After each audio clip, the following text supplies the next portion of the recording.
Hello, hello, Beth. How's it going? Just getting towards feedback.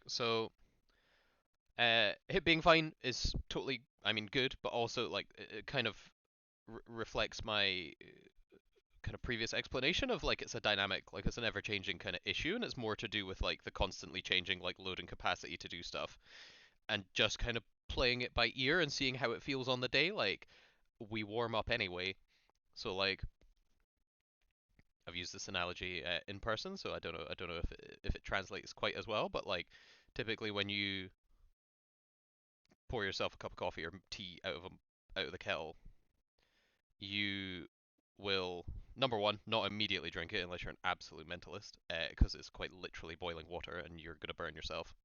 Um, that in this timeline would reflect the periods following immediate obvious injury, like you fall off a bus and break your leg or something. Like trying to train on a broken leg is a recipe for disaster. And over time, the tea will become more tolerably drinkable depending on your tolerance for how hot tea is. Um, and you could do things like put milk in it or whatever to cool it down quicker. Uh, and yeah, much like that, your injury over time is also physically hot because of inflammation, but will also become more tolerable over time. But the idea is that you do have to drink it. Like you are looking to sip away at it and then drink more and more and more as it becomes more tolerable. Like you might take like little baby sips whilst it's still quite hot, but it's still drinkable. Versus when you leave it too long and you don't do anything and it's cold and you're like, ah, shit. Um, Similarly, if we feel like there's a flare up or something's too hot, we just back off within reason. We continue to train, but we just calm down for a little bit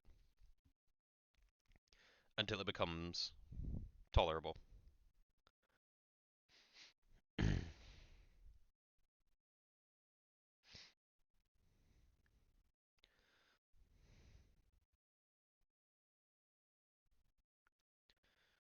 These are good.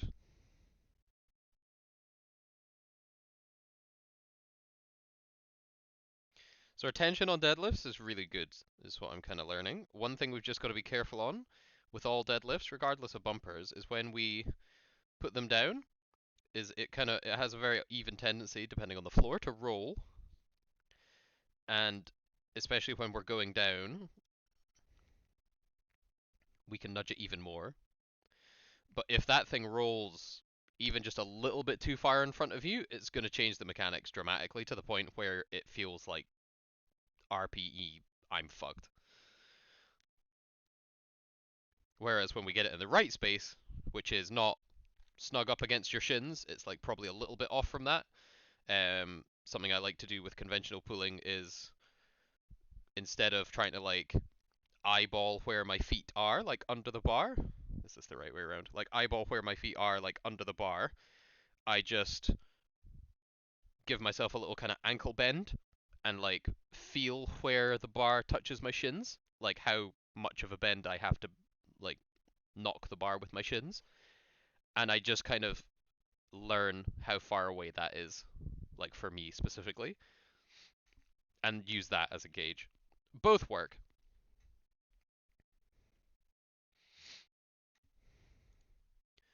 These are also looking good. Where is Beth Conan? We'll carry on.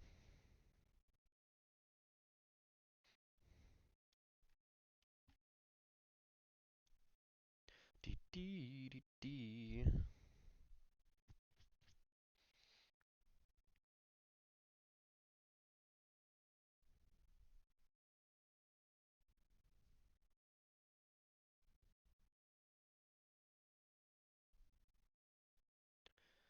Totally reasonable. Just gonna quickly pull up your sheet just so we can see what the fit like.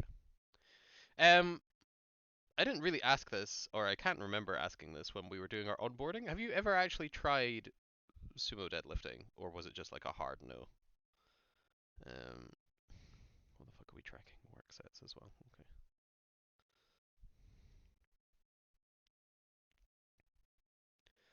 Let's just actually. there.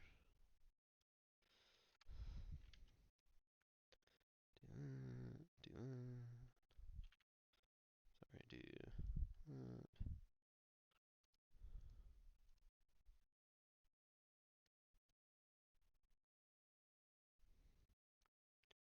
no.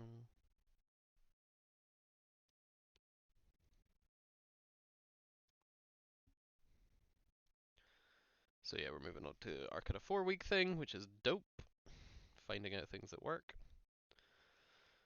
What do you have on comp bench? 65 for 5, very good. 65 for 5 again. Actually, a trend down by 1 rep on the drop set, so that's fine. I'm not going to move it over just cause. Squat, 120 for 5, then 120 for 6, nice.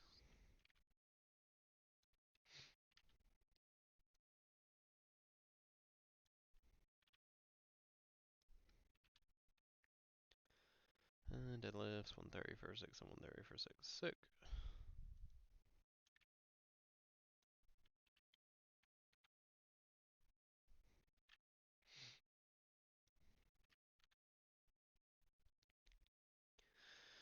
Very good, very good.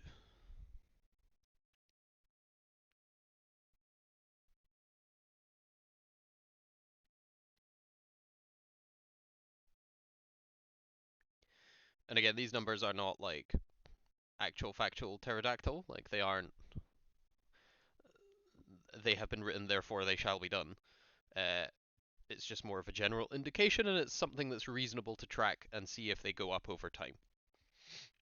Even if they stay the same over time, that's also fine. It's more just so we have an idea of like, are we recovering enough to adapt to the training mid-training cycle? Or are we running the kind of margins with training and recovery so fine that we can't actually see a greatly expressed like improvement? Both are fine. Because again, realistically, if you come into competition or if you're looking to come into a state of peak fitness, if you know that you're already fatigued enough to not have any adaptation happening, you don't need to dial up to peak that much more than you probably are already training. But what will happen is when you drop the fatigue, you'll hopefully see all of that kind of iceberg of fitness that's been masked by the fatigue. Front squat's looking good.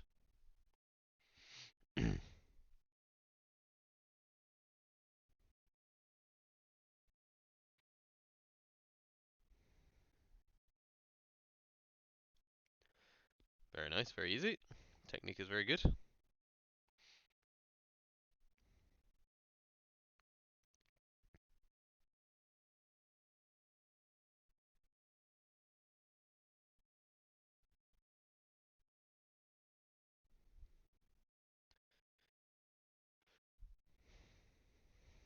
A bit of Fallout Boy.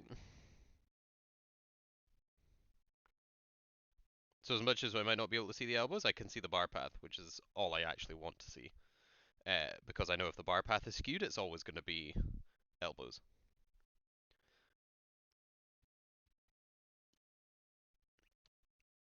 But it's looking pretty good.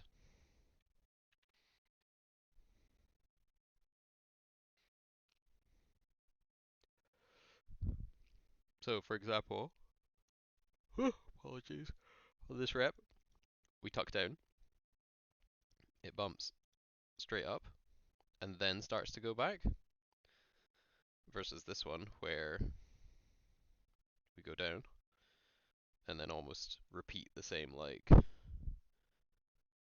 go back. On this one we bump up and then end up going back, and then cruise back.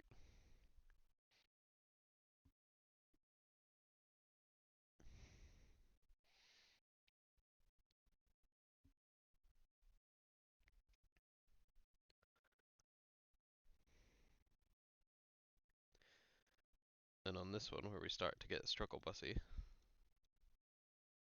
is that vertical bump, and then we have to kind of slowly work it this way. So it's really about kind of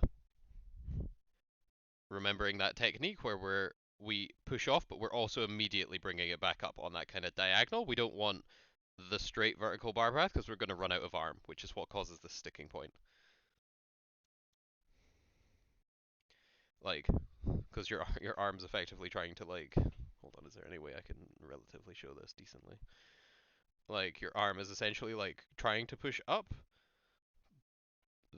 is like trying to push up, but eventually runs out of kind of room. Like it has to come towards my head to remain vertical.